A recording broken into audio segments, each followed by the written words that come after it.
Hi, this is my home. Come, come. I'm really excited to show you around. This particular house has been home for us even before I was born. My parents were here for quite a few years and then I was born into this house. I've lived here all my life. So my place was always like the meeting pad. It was always like the chilling space for everyone, be it family, be it friends.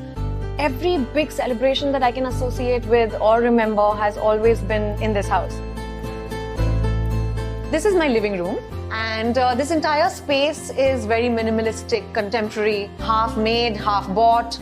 It's a good mix of really good furniture with some pieces that were made specially for us. I love the way it's so basic, but at the same time, it speaks of quality.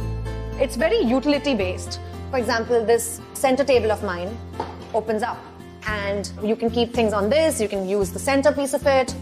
That is like an openable shutter to keep coasters and to keep your basic essentials. This is like my meeting space. I have my story narrations here. I have my library, these books that I've collected over the years, and also this carpet.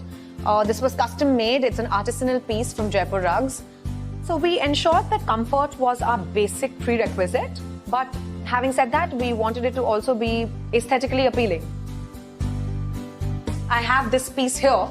This is basically a hand-painted linen sandwiched between two pieces of glass, and we got this artist to do it for us, and we've used it as a non-openable fixed sort of a window which is backlit. So the gold foil Nandi stands out, especially in the night. This is my favorite part. I love this wall. I love brick and I love using elements like brick. And if you notice, the rest of my walls are all white. Now this was intentionally done because we wanted this to be the star piece and the standing out feature in the house. It's intentionally in this semi-circular sort of a shape, which is a great distraction and a break from the linearity of the house. I love to host and I love to have people over. I have a very functional sort of a bar. And the cool part about this is there's a metal and glass table which opens up. Coming to this part of the house, we got this sheet of canvas which we folded around, and this has a very interesting silhouette.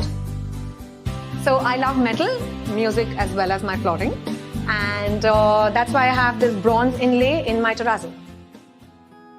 I live a very hard life. Like, I work extremely hard and I think I'm quite addicted to what I do.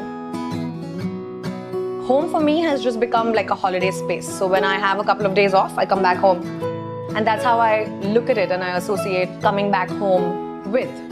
So this is my bedroom, my very private space. I'll give you a sneak peek into it. As of now, it's very simple, very undone, very raw, still work in progress. But as you can see, it's a basic bed. A very important thing for me are the lights, because I'm quite a reader and I like my night lamps to be proper. We had little nooks and crevices created to store stuff. I wanted a floating bed. It's known as an island bed, where basically I don't have anything down below. And I like the fact that it can be easily cleaned and it just looks like as if it's an island. Along with this, I have this glass door which connects me to the living room. So the entire balcony area is for leisure. And I have a surprise for you. Since whoever knows me knows how much I love shoes, I needed a special storage space for my footwear. So I literally stole this place from my architects and created a cupboard just for my footwear. So from my room, when I'm entertaining friends and I have visitors, this is my favorite spot in the entire house. I love sitting here, especially in the rains, and playing a game of chess on my chess table, and double it up as a coffee table. Sit here, chill, chat, and have a friend over. At the end of the day, when I come back home, I find it to be very peaceful, comforting, and my grounding factor. I love coming home to my family, coming home to my environment, and a space that I find secure, comfortable, and extremely nurturing.